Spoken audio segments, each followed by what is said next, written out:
Welcome back to my YouTube channel दोस्तों। कैसे हैं आप सभी।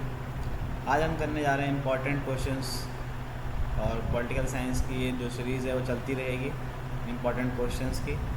तो सबसे पहले आज हम देखते हैं, हमारा चैप्टर है दक्षिण एशिया से। तो श्रीलंका के जातीय संघर्ष की व्याख्या कीजिए। ये क्वेश्चन आता है, आपसे पूछता है पेपर में, या इसको इस तरीके से पूछता है कि श्रीलंका में जातीय संघर्ष से कोई चार कारण स्पष्ट कीजिए। तो आपको अपने आंसर में बताना है कि श्रीलंका में जातीय संघर्ष जो है एक क्षेत्र विशेष को अलग राष्ट्र बनाए जाने की मांग को लेकर के साथ में स्टार्ट हुआ। यानी जो पूर्वोत्तर में श्रीलंका में तमिल आबादी जो है वो बसी हुई है और उसको एक अलग राष्ट्र बनाए जाने की मांग के साथ वहाँ पे जो जातीय संघर्ष है इसकी शुरुआत होती है। इस संघर्ष में जो बहुसंख्यक सिंगली लोग हैं वह भारतीय तमिलों से की भूमिका में उनकी जो श्रीलंका की भूमिका प्रमुख रही है। यानी सिंगली लोग जो हैं वो भारतीय तमिलों को साथ संघर्ष कर रहे हैं, भारतीय तमिल लोगों के साथ। इस संघर्ष के जो कारण है वो चार कारण हैं निम्नलिखित। पहला, श्रीलंका के बहुसंख्यक सिंगली समुदाय द्वारा तमिल समुदाय के राजनीतिक और सामाजिक अधिकारों की अवहेलना की जा रही है। यानी बहुसंख्यक सिंगली लोग तमिल आबादी के लोगों को राजनीतिक और सामाजिक अधिकार नहीं देना चाहते हैं। सिंगली समुदाय द्वारा तमिलों के एक अलग राष्ट्र की मांग की गई। और तीसरा जो पॉइंट है वो है सिंगलियों द्वारा उपेक्षित तमिल समुदाय का इसके विरोध में प्रतिकार किया गया। दोस्तों, सिंगली समुदाय ने तमिलों को अलग राष्ट्र के जो मांग थी उसको ठुकरा दिया और इसके बाद सिंगलियों ने क्या किया, तमिल समुदाय के जो लोग थे सिंगलियों द्वारा जब तमिल समुदाय का उपेक्षा किया गया तो इसके विरोध में उन्होंने प्रतिकार, सरकार के साथ प्रतिकार करना शुरुआत कर दिया और एक खतरनाक संगठन लिट्टे बनाया। लिट्टे द्वारा हिंसक व सरकार विरोधी स्वरूप जो है वो अपनाया गया और अपनी मांगों को लेकर के इन्होंने लगातार संघर्ष किया। नेक्स्ट क्वेश्चन है, पाकिस्तान में लोकतांत्रिक व्यवस्था स्थिर क्यों नहीं है, या किन्हीं दो कारणों को स्पष्ट कीजिए। उत्तर, पाकिस्तान में लोकतंत्र के अस्थायी होने या अस्थायी रूप से लागू ना होने के कई कारण हैं। इनमें से दो तथ्यों को आपको व्यक्त करना था, तो थोड़ा सा क्वेश्चन में यहाँ ऊपर गलत हो गया यहाँ पे। तो उत्तर जो है इसका वो ये है कि पाकिस्तान में एक तो सेना, धर्मगुरु और भूस्वामियों और अभिजात वर्गों का प्रभावशाली वर्चस्व है, जिसकी वजह से वहाँ पर लोकतंत्र कायम नहीं हो पाता है। और इन्होंने कई बार निर्वाचित सरकार को गिराने में और वहाँ सैनिक शासन लागू करने में मदद भी किया है और इन लोगों का महत्वपूर्ण योगदान है।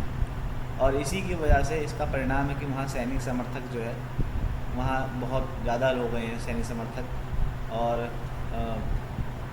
यह समूह जो है सेना का समर्थक समूह जो है वो वहाँ पर काफ़ी मजबूत है। इसके अलावा सैनिक समर्थकों जो समूह है उनके द्वारा ये भी तर्क दिया जाता है, वो लोग कहते हैं कि जो यहाँ पाकिस्तान में राजनीतिक दल हैं उनमें स्वार्थ, यानी वह स्वार्थी हैं और उनके लोकतंत्र में दोष है और जिससे पाकिस्तान की स्वतंत्रता जो है खतरे में पड़ सकती है। अतः इस दृष्टि से सैनिक शासन ही क्या है, बेहतर विकल्प है पाकिस्तान के लिए। तो ये उन लोगों का तर्क है जो सेना के समर्थक हैं। उन लोगों के द्वारा यह तर्क दिया जाता है कि वहाँ की पार्टियों में स्वार्थ है और लोकतंत्र में दोष है, इससे अच्छा है वहाँ पर सैनिक शासन ही बरकरार रहे। आइए आगे बढ़ते हैं नेक्स्ट इम्पॉर्टेंट क्वेश्चन पे। भारत के नागरिक के रूप में सुरक्षा परिषद में भारत की स्थायी सदस्यता के पक्ष का समर्थन आप कैसे करेंगे। दोस्तों, ये अंतर्राष्ट्रीय संगठन वाले चैप्टर से है। अपने प्रस्ताव का औचित्य सिद्ध करना है, या एक प्रश्न इस तरीके से भी आ सकता है, संयुक्त राष्ट्र संघ सुरक्षा परिषद में भारत की स्थायी सदस्यता के पक्ष में कोई 3 तर्क दीजिए।